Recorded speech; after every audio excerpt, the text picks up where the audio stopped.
Not only does this film take place on Old MacDonald's farm, but the song they chose to use literally sings E-I-E-I-O in a dramatic way.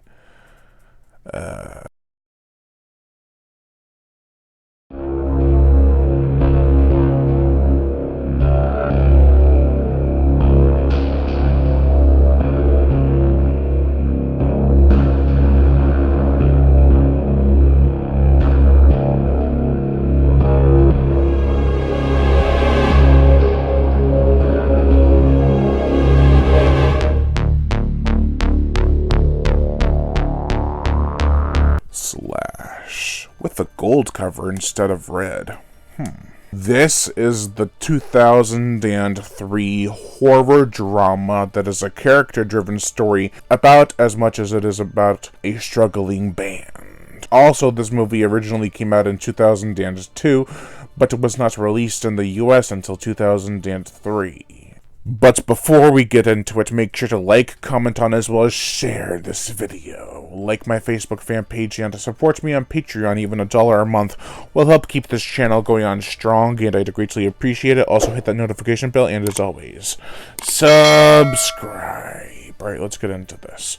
The plot. A band appropriately called Slash has found out they have a possible record deal. However, their lead singer has a funeral to attend to in the middle of nowhere on a farm. There, things begin to get a bit too personal for the lead singer.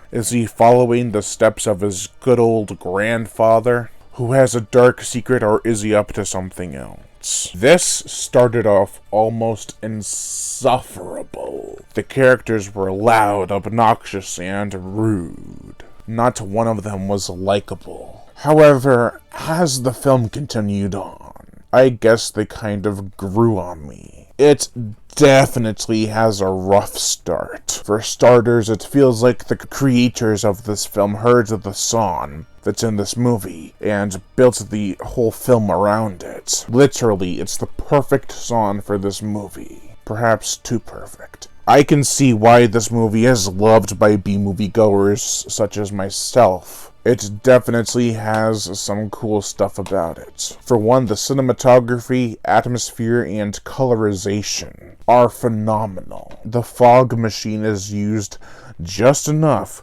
to help add a foreboding feeling to the atmosphere. It was shot in South Africa, so there are always going to be some interesting shots out there. Also, the as before mentioned song is undeniably catchy. The cast of characters, while a bit wobbly in terms of delivery, sometimes seem like they have genuine chemistry. Joseph, aka Mac, played by James O'Shea, is the lead singer with a troubled past. He has obviously blocked a lot of the past events from his memories. I do wish his character was given a bit more time to come to an understanding.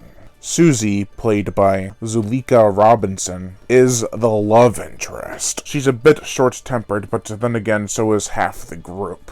Jeremiah, played by Steve Railsback from Life Force and Alligator to the Mutation, is Joseph's father. His wife took little Joey away from him, but he's eager to get him back. Billy Bob, played by Nick Boraine, reminded me of Jake Busey in appearance, kind of. I don't know. But regardless, I love how he keeps on showing up the pianist from the band in the movie. It makes the ending all that more rewarding and hilarious with this character. Speaking of the ending, it is up to your suspension of disbelief for it to even halfway work. There are elements that just fall apart, and they took me right out of the movie. One aspect involving a retractable blade. No spoilers, but how the heck would they know that that blade was retractable? One other actor I feel obligated to mention is Brett Golden, who played Carl in Slash. He was killed execution style in April of 2006. It is truly a horror and a loss. He was killed alongside his gay partner for being just that. It's upsetting, to say the least. That was not a segue to the gore and effects section, because that would be distasteful. I just have nothing else to say in my review section of this video. Therefore, I am moving on to the gore, the effects. We get an impaling with a scythe, a nasty thresher kill, an axe to the chest, and some more. Unfortunately, a lot of the kills are off-screen. The effects are not bad though, all practical, all good.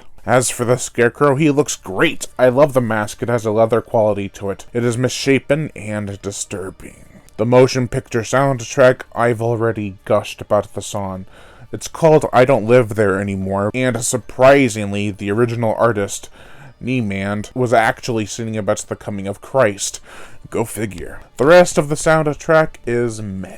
There are rock themes when people are being stalked and slain. They aren't overbearing and sometimes do fit. This wasn't too bad. It takes some getting used to in terms of acting deliveries and such. However, I think this is an enjoyable watch and an entertaining little slasher flick.